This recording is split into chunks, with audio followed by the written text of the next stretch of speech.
lượng nhiệt thượng là sáng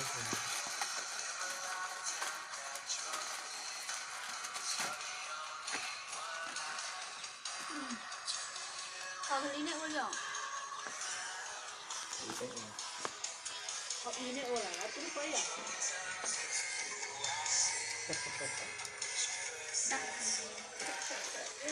cái ở đây nó bên cái này ôi nhìn ôi lại nhìn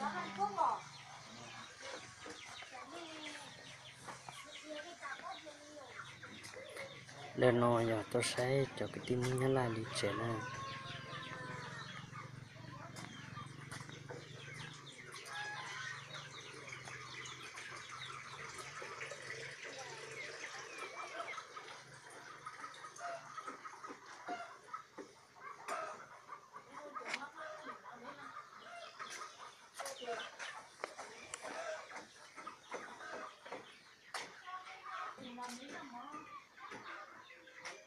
về nhà chơi.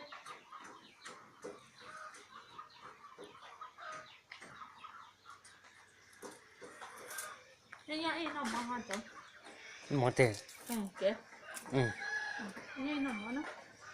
chấm mà bay luôn nè Hả? chấm mà bay luôn Cái gì? chấm mà mù ố luôn à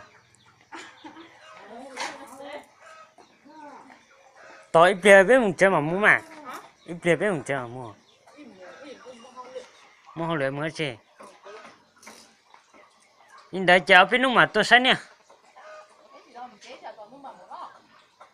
chào ôm một tên gì vậy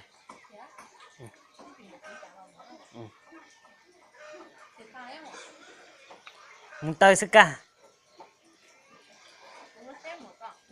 một tay sao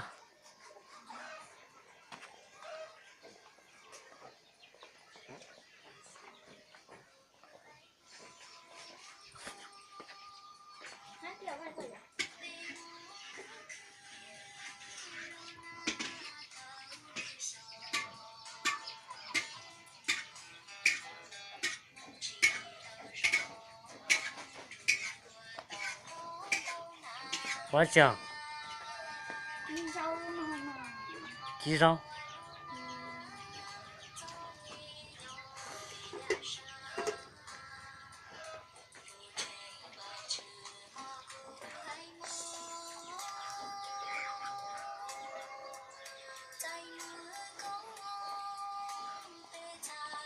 ôi chả hao đi con này rúa Con này wow nó đừng kề từ tiền.